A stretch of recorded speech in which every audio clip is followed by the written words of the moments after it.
இன்றைக்கி வந்துட்டு உங்களுக்கு மட்டன் குழம்பு எப்படி வைக்கிறதுன்னு காமிக்கிறேன். ஒரு மாதிரி ட்ரையாக சுக்காவாக எப்படி வைக்கிறதுன்னு காமிக்கிறேன்.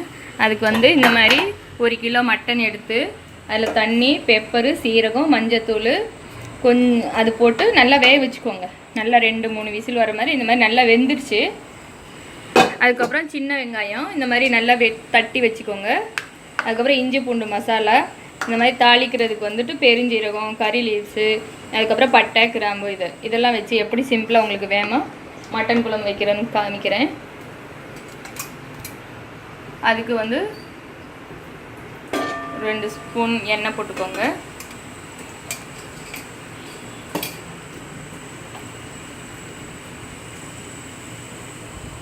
எண்ணெய் போட்டு அது காஞ்சதுக்கப்புறம் பெருஞ்சீரகம், பட்டை, கிராம்பு எடுத்து வச்சுருக்கோம். இது குழம்புல வந்து நீங்கள் ஏலக்காய் போடக்கூடாது. ஏலக்காய் போட்டிங்கன்னா ரொம்ப ஒரு மாதிரி ஸ்மெல்லாக இருக்கும். ஏலக்காய் போடக்கூடாது இதில். மிச்சப்படி எல்லாம் போட்டுக்கலாம். பட்டை, கிராம்பு இதெல்லாம் போடலாம்.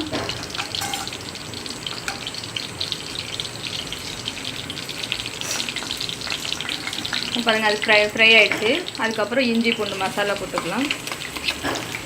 ஆல்ரெடி உங்கள்கிட்ட சொன்ன மாதிரி இஞ்சி பூண்டு மசாலா போட்டிருப்போம். கொஞ்சம் நான் உப்பு போட்டுக்கிறேன்.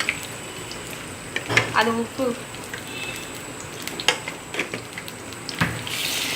போட்டு கொஞ்சம் இந்த மாதிரி ப்ரௌன் ஆகிடும். லைட்டாக வதங்கட்டும்.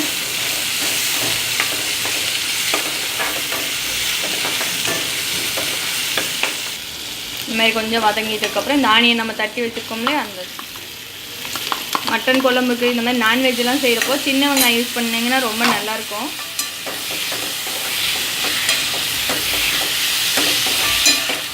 அது நல்லா தட்டி போட்டால் தான் இன்னும் கொஞ்சம் டேஸ்ட்டாக இருக்கும். கட் பண்ணி போடுறத விட இந்த மாதிரி தட்டி போடுங்க, நல்லா டேஸ்ட்டாக இருக்கும். கொஞ்சம் வதங்கினதுக்கப்புறம் காணும். இந்த மாதிரி நல்லா வதங்கிடுச்சு. மட்டன் சுக்கா வைக்கணும்னாலும் இதே மெத்தேடு தான். இது மட்டன் மட்டும் வச்சுக்கோங்க. ஆனியன் போட வேண்டாம். ஆனியன் வந்து கட் பண்ணிக்கணும். அதுக்கு கட் பண்ணி பெருஞ்சீரகம், பட்டை, கிராம்புலாம் தாளிச்சுட்டு ஒரு வத்தல் போடணும்.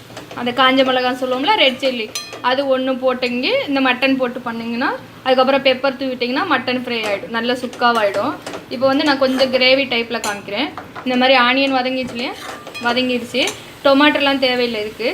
இது பார்த்தீங்கன்னா வீட்டில் போடுற குழம்பு மிளகாய் பொடி. மட்டனுக்குன்னு நான் தனியாக அரைச்சி வச்சுருக்கிறேன்.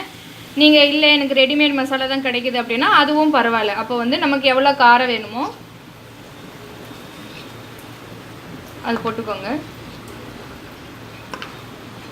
போட்டுட்டு மசால் பொடி போட்டோன்னே எப்போயுமே நான் ஒரு தடவை லைட்டாக வதங்க சொல்லியிருக்கேன். ஏன்னா அப்படின்னா தான் அந்த பச்சை வாசம் போய்டும். நமக்கு ரொம்ப நேரம் குழம்பெல்லாம் கொதிக்க வைக்க வேண்டியதில்லை.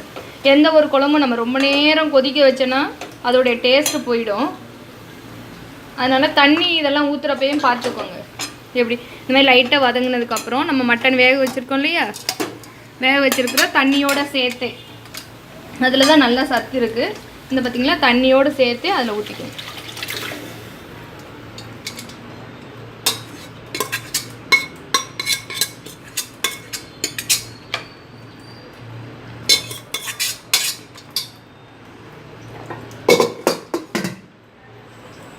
மட்டன் வேக வைக்கிறது பார்த்துக்கோங்க. கொஞ்சம் இலை ஆடாக இருந்தால் கொஞ்சம் வேகமாக வெந்துடும். 3 விசில்லே வெந்துடும். அதுக்கு கொஞ்சம் கடையிலே வாங்குறப்பே கொஞ்சம் சின்னதாக கட் பண்ணி வாங்கிக்கோங்க. நீ பார்த்தீங்களா, மசாலா எல்லாம் போட்டாச்சு. இப்போ மசாலா இந்த மாதிரி போட்டு நல்லா இதானதுக்கப்புறம் கிண்டி விட்டுட்டு உப்பு பார்த்துக்கோங்க. உப்பு சரியாக இருந்துச்சு அப்படின்னா ஒரு 2 செகண்ட் மூடி வைங்க. ஒரு 4-5 நிமிஷம் மூடி வச்சாலே, நான் எல்லா சமையலுமே நல்லா மூடி வச்சு தான் சமைப்பேன். அதனால் நீங்கள் நல்லா மூடி வச்சிங்கன்னா நல்லா டேஸ்ட் வரும். பார்த்தீங்கன்னா இந்த தண்ணி கொஞ்சம் வத்துனதுக்கப்புறம் எப்படி இருக்குன்னு நான் உங்களுக்கு காமிக்கிறேன். குழம்பு நம்ம ஊற்றி நம்ம மூடி வச்சோம். மசாலாலாம் போட்டு இந்த மாதிரி நல்லா வற்றி கொஞ்சம் கிரேவியாக கிடச்சிருக்கு. இது வந்து சப்பாத்திக்கு, பூரிக்கெலாம் நல்லாயிருக்கும்.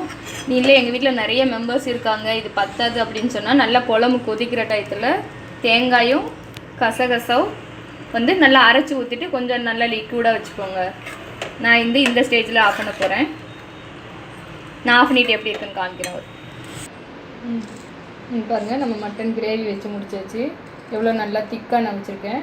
நீங்கள் எங்களுக்கு நல்லா தண்ணியாக கொஞ்சம் இதாக வேணும்னா இதில் கொஞ்சம் நீங்கள் தேங்காயும் கசகசாவும் அரைச்சி ஊற்றிக்கோங்க.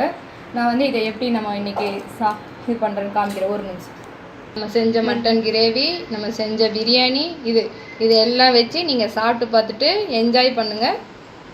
சாப்பிட்டு பார்த்து எப்படி இருந்துன்னு சொல்லணும். கமெண்ட் பாக்ஸ்லேயும் போடணும் கண்டிப்பாக. பாருங்கள்.